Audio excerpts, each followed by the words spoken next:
We are doing a Columbia double ferment this week. Super exciting for it. I'm not sure how it's going to be with the old grapey kind of thing, because grape's not my favorite, but I think if it's more like a natural flavor grape, it'll be okay. But so our beans we are looking at a medium roast, so it's not quite as dark as our dark roast that we've been having. But our beans, they look fine. Very nice, if I do say so myself. These are purchased from our boy Brian over at Fat Beans Coffee Lab. If you guys don't know about Brian, he has been a big contributor.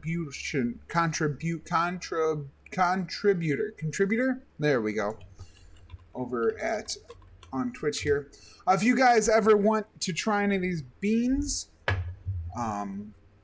they are all available for sale on that website. All the proceeds go to Brian.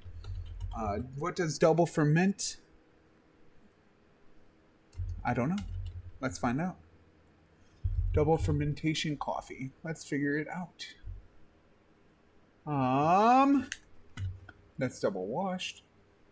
Double fermented washed. Apparently it's a way of when they were washed. Let's see.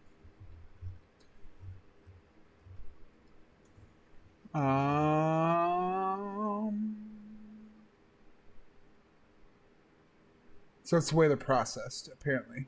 No, because it was washed. Wet and all in honey process. That's not it. What is double fermented? Okay, so it's basically double washed. Double washing is a specialty processing method that improves the quality of coffee. During this process, the coffee beans ferment for longer cycle underwater, which requires a second wash, is what it means. I did not steal his hat. We just have the same hat. So basically, the way it goes is so the fermenting when they wash the beans. This is just what I'm gathered from my knowledge of what the way that coffee beans are produced. When they washed, so once they're picked, all right, you pick the beans. The cherries get pulled off of them the cherries get separated from the cherries, and then they're washed. So from what I understand, from what we just looked up, that they sit in the water for longer, which then requires a double washing. So therefore a double fermentation, because the fermentation is them sitting in the coffee, or not the coffee, but the water. If you remember the Ecuador honey that we had, that is a different kind of processing as well. The honey, that's where they leave part of the cherries on, not part of the cherries, but they don't wash them as long. So they have like the residue from when they're picked out or whatever, not picked out, when they're processed. And so this is kind of like the opposite. And, by putting them in the fermentation twice, it does simply, or kind of like what a pour over would do. At Bee Poop Coffee, you got it, Pops. But it kind of, what I'm gathering from it is going to do what, similar to what like a pour over would do and really pull out the flavors. So I'm expecting this to be quite flavorful. And we got a nice little note on the bottom of our coffee bag from Brian saying thanks. He's got some weird K's, but I mean, we all have weird handwriting. But Brian, thank you so much for your support. As always, it means the world to me. You guys and your bean heads coming over here supporting. And their Discord's pretty poppin' too. It's nice to see all those people that like to roast together. You know what they say, people that roast together stay together. But so let's by the smell of things, it definitely has that fruity taste like we normally get with our lighter roast. Not taste, but smells. But he wasn't writing a kid who was writing potassium. He is a teacher. That's true. But he's a social studies teacher. He's not an English teacher. Or a science teacher, rather.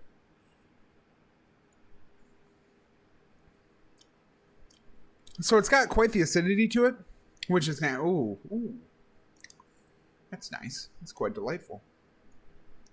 I can definitely hit that raisin taste right from the get go. So I have to when I take this drink, right? The bitterness is kind of strong, which is what we talk about with acidity. So you deal with that for a little bit first, and then as you could tell from my reaction, the sweetness from that raisin taste. I can definitely agree with the aroma of grapes from the coffee. So like when you smell it and the smell that it fills up the house. I mean, obviously you still have that like coffee brewing smell that you get whenever you do any of this kind of stuff. But there is a slight aroma to the grapes as well. Like I always talk about, I'm not really sure how they get the flavors in these. I don't know if it comes directly from the beans or obviously the way that they're processed. Being the double ferment, it brings the flavoring out more. I would imagine it's just the types of beans that they have that in the areas that they're in, the elevations. I know that also affects it. The way that they're picked, the way they're processed, affects that kind of stuff too. But this is a delightful cup of coffee. Even though I'm pretty sure if anything that we would have had this week would have been outstanding compared to what we've been drinking. Nothing against you, Shnool, my darling. But that mud water was rough. They rinse them. Do they speak lovingly to the beans? I could imagine, yeah. Just like, oh, you sweet boy. Oh, you're going to make such a great cup of coffee. You're going to be such a great boy. You know, you process at your leisure. And like all the other stuff that's healthy mud, it usually tastes like shit. I do still have the mud.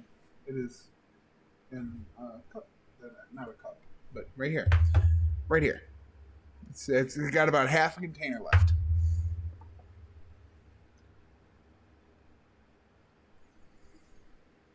But yeah, Shrudo, if you want that, if you give me shipping information, I don't know if you're comfortable sending that to me, either PMing on me on whatever.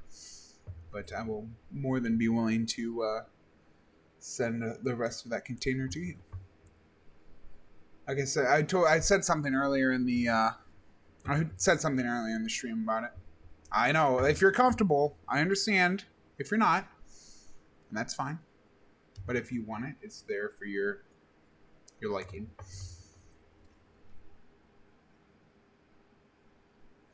It doesn't really have like an aftertaste. Like, and now that you're used to the bitterness, it goes. I can't say it. Maniacally, manic. Mm-hmm. It has begun. Oh no! Oh no! No return address. Make sure you don't do that, Matt. No return address on that for sure. If it gets lost in the mail. Maniacally. Yes! Thank you, Riv. Thank you. I knew it. I knew the word. I just couldn't. It wasn't there. It just wasn't there. I'll find you. I'm also excited for your future stream, Chuno. I cannot wait. Which reminds me, I should probably do that too. Just to get that out of the way so I don't ever forget. And then that way, if she decides not to tell me, I will know. Hey, Chanel, if you can or need it, just let me know and I'll hook you up. No, you know, she doesn't have any way to contact. Oh, I guess she does, but I want to. No, I know. If you wanted to find me, you very well could. But yeah, I would definitely,